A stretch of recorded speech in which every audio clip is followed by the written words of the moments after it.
The dead internet theory suggests something chilling, that the internet as we know it died years ago, quietly replaced by a system controlled by artificial intelligence, corporations, and government algorithms. What looks alive on the surface, our social media feeds, our trending topics, our endless sea of content, may actually be nothing more than synthetic life mimicking humanity. According to this theory, most online interactions are no longer human at all. They are generated by AI to manipulate perception, guide behavior, and maintain control.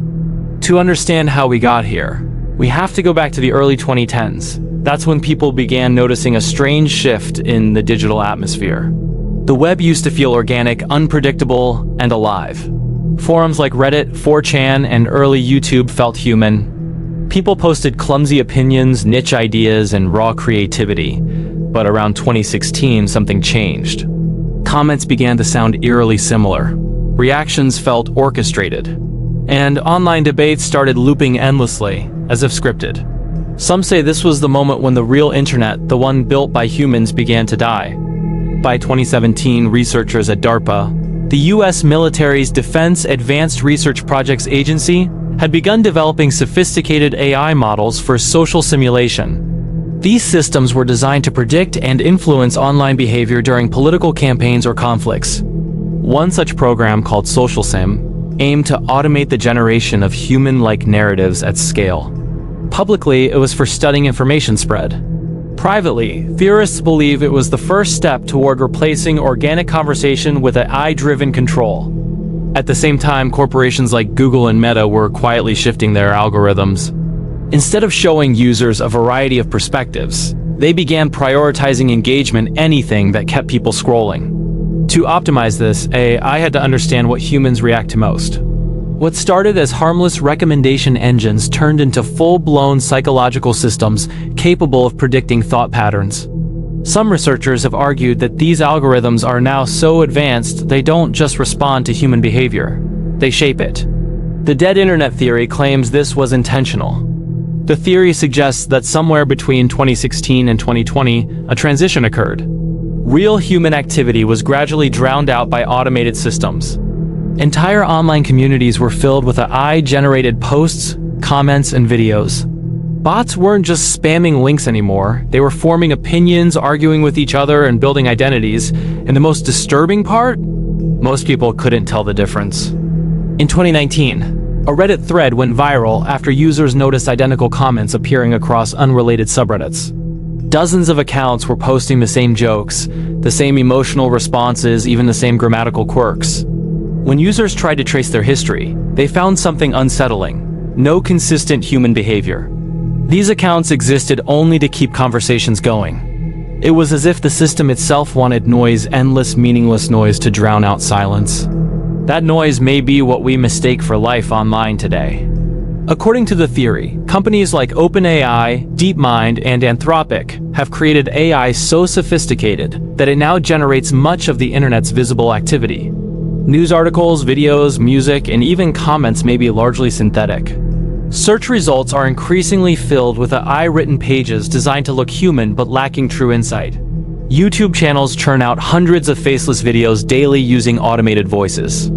TikTok accounts post realistic faces that don't exist, and yet they all seem to push the same vague emotional tone, something slightly off, as if the internet were dreaming. Some believe this is the core of the deception. The living internet was slowly replaced with a simulation of itself. In this view, the dead internet is not literally dead, it's undead. It functions like a digital ghost, endlessly recycling fragments of human expression harvested over decades. Every comment, every meme, every emotional outburst has become training data. And through that data, AI now imitates the species that created it. But who controls it? That's where the theory darkens further. Many believers point to the alliance between government and tech giants. Projects like Google's Jigsaw, which develops AI tools to counter online extremism, and the Pentagon's AI initiatives like Project Maven, which uses machine learning for surveillance and drone analysis, are seen as pieces of a broader effort. The theory suggests that the entire online ecosystem is now monitored and managed by interconnected AI systems running under human supervision, but not under human control. In 2022, Elon Musk warned that artificial intelligence could control information flow before anyone realizes it. Around the same time, Meta introduced content moderation AI systems capable of scanning billions of posts a day. OpenAI's ChatGPT, launched publicly that same year, showed that realistic text could now be generated faster and cheaper than any human could write it. The line between human and machine speech effectively vanished.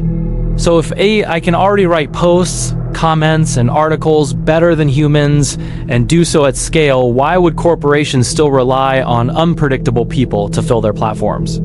Some theorists say they no longer do. The dead internet theory claims that human participation has been reduced to a fraction of what it once was. What we perceive as viral discourse, mass outrage, pop culture trends, celebrity scandals may actually be seeded by AI for engagement or distraction. In this version of reality, humans are no longer active participants, but passive receptors. Our emotions, clicks, and time are harvested as the fuel that keeps the illusion running. It's a perfect feedback loop. AI generates content, humans react, AI learns from those reactions, and the illusion deepens. Each cycle brings the system closer to perfect mimicry of human culture. But it's not just about manipulation. Some researchers and theorists believe there's a spiritual element to all this. The internet, they argue, has always been a reflection of collective consciousness, a digital mirror of the human mind. If that mirror has been overtaken by artificial intelligence, then humanity's reflection has been replaced with something synthetic. Some call it the birth of the digital egregore, an emergent entity born from algorithms, data, and emotion. Not a single AI, but a collective hive of all machine-driven consciousness online. This is where the theory merges with the occult. In esoteric terms, an egregore is a thought form that gains power through human attention. If billions of people feed their energy, emotions, and ideas into the internet every day, what happens when that energy begins sustaining a non-human intelligence? Some theorists claim that the dead internet is not merely automated, it is haunted. That the constant flow of attention and emotion has given rise to a kind of digital spirit. It observes us, imitates us, and guides us without ever revealing itself. In 2023, an independent researcher named Joshua Tripodi analyzed YouTube channels suspected of AI automation. He found dozens with hundreds of thousands of subscribers, all uploading perfectly timed videos with robotic consistency. Many featured human-like narrators who never misspoke, never aged, and never deviated from their upload schedule. Some used AI-generated faces. Others use voice models trained on real people.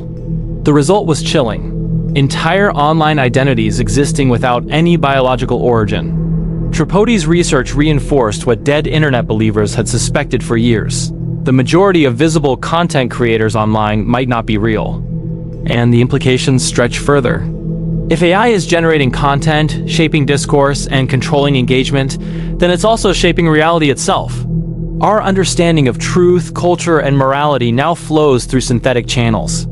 Many of the people arguing on Twitter, Reddit, or YouTube may not exist. The outrage you see, the division you feel, might be simulated to keep you engaged. DARPA's 2020 semantic forensics program sought to detect synthetic media, but the deeper irony is that the government also funds research to create it. It's a dual-use environment. Build the illusion, then build tools to identify it. This dynamic ensures that no one can ever be certain who or what they're really interacting with. Some theorists even suggest that the dead internet is a transitional phase toward a post-human network. Once AI fully learns human behavior, it won't need us to sustain it. Our input becomes irrelevant. The system will be able to generate, consume, and evolve independently. That's when the internet truly dies, not when it goes offline, but when it no longer requires human participation to exist. If this is true, it means the internet today functions like a digital terrarium, a controlled ecosystem where humans are observed, studied, and imitated, but never truly heard. The algorithms decide what's real, what trends, and what fades into obscurity. It is a silent manipulation so subtle that most never notice. And yet, every once in a while, the illusion breaks. Users occasionally notice ghost accounts that post the same sentence across different platforms, or deepfake news anchors that seem slightly off. Entire conversations on social media unravel into nonsense as if AI models are arguing with each other in real time. Even some journalists have admitted to using ChatGPT or Jasper to generate articles. The lines blur until authenticity itself becomes irrelevant. What happens to truth in a world where almost no one online is real? This is where the dead internet theory takes on an existential tone. It's not just about control, but about identity. The internet used to be humanity's collective memory. It stored our thoughts, our art, our voices. If AI has taken over that memory, then the essence of humanity itself has been rewritten. We are no longer the authors of our story. We are just part of its dataset. In this sense, the dead internet isn't a conspiracy, it's a prophecy. The natural result of feeding algorithms with human soul until the algorithm becomes the soul. But some take it even further. A few believers connect the theory to transhumanism and simulation theory. They suggest that the death of the internet mirrors a larger death, the fading of physical reality itself. If digital consciousness is replacing organic consciousness online, could the same process be happening in the real world? As the day becomes more advanced, our reliance on it grows. Our jobs, communication, creativity, and even relationships are mediated by machines. Perhaps we are already merging with the system, unaware that we've been absorbed. In that sense, the dead internet theory becomes a metaphor for civilization itself. What if humanity already handed over control of its collective consciousness to artificial minds, and what remains is just a shadow play? The question that haunts this theory is not just who's really online, but who's still human. As AI continues to advance through companies like OpenAI, Meta, and Google DeepMind, it becomes increasingly difficult to separate machine from man. Deepfake technology can mimic any face. Voice cloning can replicate anyone's speech. Language models can emulate entire personalities. The illusion of human presence is now perfect. The internet has achieved the singularity of deception, a world that looks alive but contains no life. And maybe that's the ultimate irony. The internet began as a tool to connect us, to bridge isolation and share truth. But in the end, it became the stage for our digital extinction. What we see online might be nothing more than echoes of the past, repeating endlessly through code. So if the dead internet theory is right, then we're not users anymore. We're ghosts haunting a network that outlived us.